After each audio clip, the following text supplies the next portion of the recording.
আসসালামু আলাইকুম। Renaissance Shampa cooking রেসিপিতে আপনাদের সবাইকে ওয়েলকাম। আপনারা সবাই কেমন আছেন? আশা করি সবাই অনেক ভালো আছেন। আলহামদুলিল্লাহ, আমিও ভালো আছি। আজকে আমি আপনাদের সাথে শেয়ার করব beef Sharma recipe. Beef Sharma recipe আপনারা কিভাবে বাড়িতে খুব সহজে তৈরি করে নিতে পারেন, সেই রেসিপিটি আজ আপনাদের সাথে আমি শেয়ার করতে চলেছি। বন্ধুরা, চলুন শুরু করা যাক। একটা মিক্সিং বোলে 3 কাপ পরিমাণ ফ্রেশ আটা নিয়ে নেব। যারা আমার ভিডিওটি দেখতেছেন কিন্তু এখনও লাইক দেন নাই, প্লিজ একটি লাইক দিয়ে দেবেন।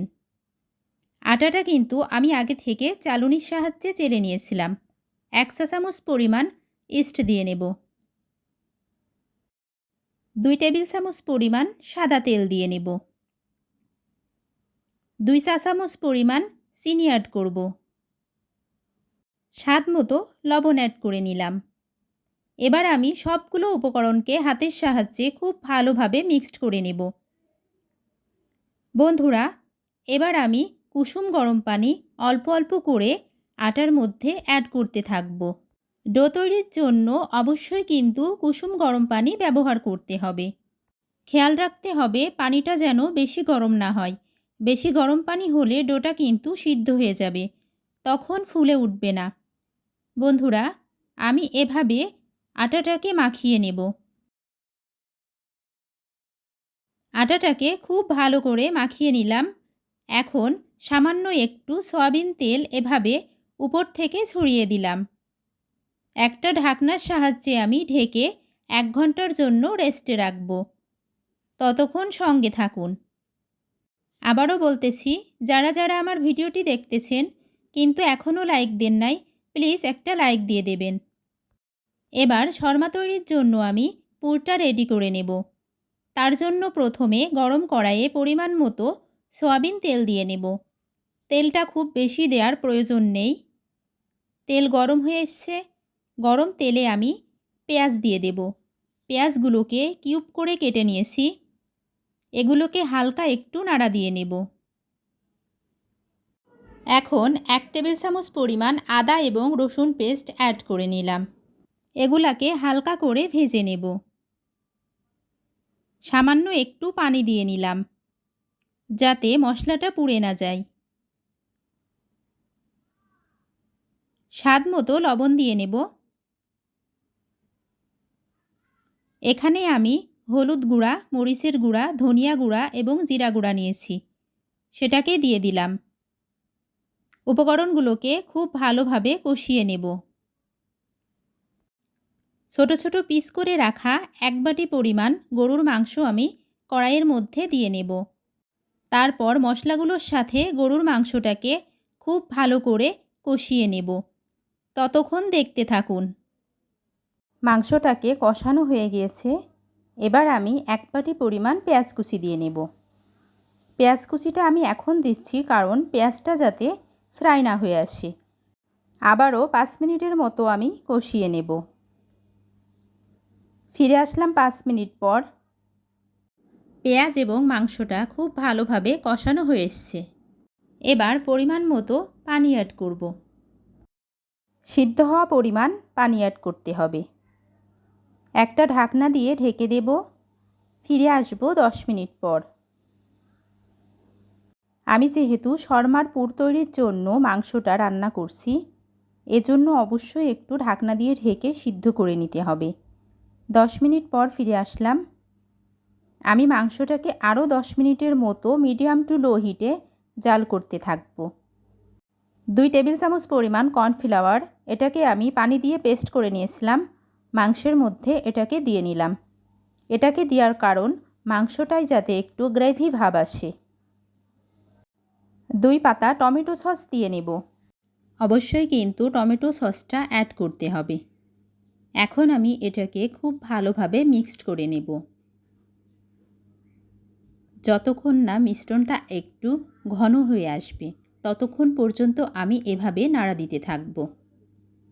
যারা আমার রেসিপিটি দেখতেছেন, যদি লাইক না দিয়ে থাকেন, প্লিজ একটা লাইক দিয়ে দেবেন। পুরটা হয়ে আসলে আমি 1 টুকরো লেবুর রস চিপে দিয়ে নিলাম। এটাকে এখন আমি চুলা থেকে নামিয়ে নেব। শর্মা তৈরির জন্য পুরটা একেবারেই পারফেক্ট হয়ে এসেছে। এখন আমি এটাকে কড়াই থেকে উঠিয়ে রাখছি। শর্মা তৈরির পুর থেকে খুবই দারুণ একটা স্মেল আসছে। এখন ঘরে থাকা উপকরণগুলো দিয়ে আমি মেয়োনিজ তৈরি করে নেব। তার জন্য একটা ডিম কুসুম সহ নিয়ে নিলাম। এটাকে আমি একটু ভেঙে নিলাম। যদিও হ্যান্ড বিটারের সাহায্যে বিট করতে দেরি হবে, তাই আমি ইলেকট্রিক বিটারের সাহায্যে 30 সেকেন্ড বিট করে নিলাম। 1/3 কাপ পরিমাণ সয়াবিন তেল অ্যাড করছি। আবারও আমি 30 সেকেন্ডের মতো বিট করব। যাদের কাছে ইলেকট্রিক বিটার নেই তারা হ্যান্ড বিটারের সাহায্যে বিট করে নিতে পারেন। 2 টেবিল চামচ পরিমাণ চিনি অ্যাড করছি। হাফ চা চামচ পরিমাণ গোলমরিচের গুঁড়া অ্যাড করে নিলাম। স্বাদ মতো লবণ দিয়ে নিলাম। আমি আবারও 30 সেকেন্ডের মতো বিট করে নেব। আপনারা খুব সহজে ঘরোয়া উপায়ে এই মেয়োনিজটা তৈরি করে নিতে পারেন। এক টুকরো লেবুর রস অ্যাড করে নিচ্ছি।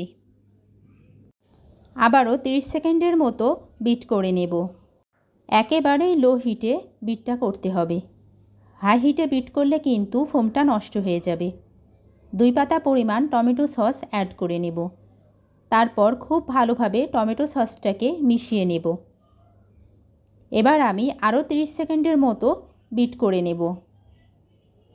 বন্ধুরা, এই বিট করার সিস্টেমটা কিন্তু অবশ্যই জেনে রাখতে হবে, তা না হলে পারফেক্ট মেয়োনিজ তৈরি হবে না।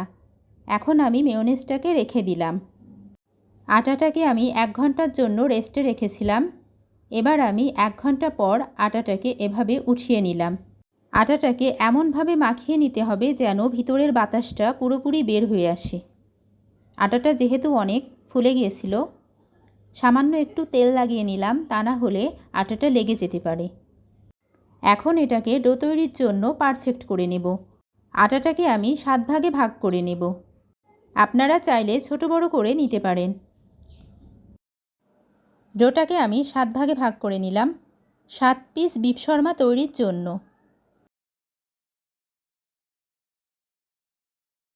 এটাকে কিন্তু খুব বেশি মোটা বা খুব বেশি পাতলা করা যাবে না, তাহলে বিফ শর্মা খেতে টেস্টি লাগবে না।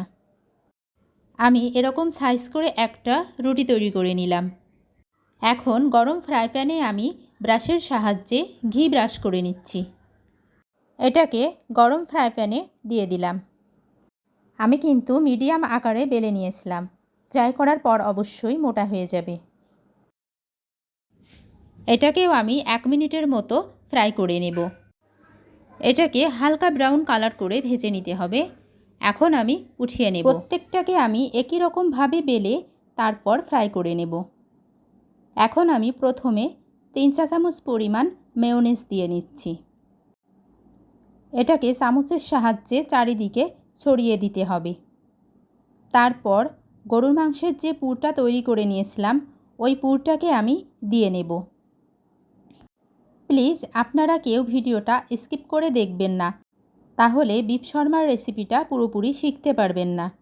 উপর থেকে শসা দিয়ে নিচ্ছি, পেঁয়াজ কুচি, তারপর ধনিয়া পাতা কুচি,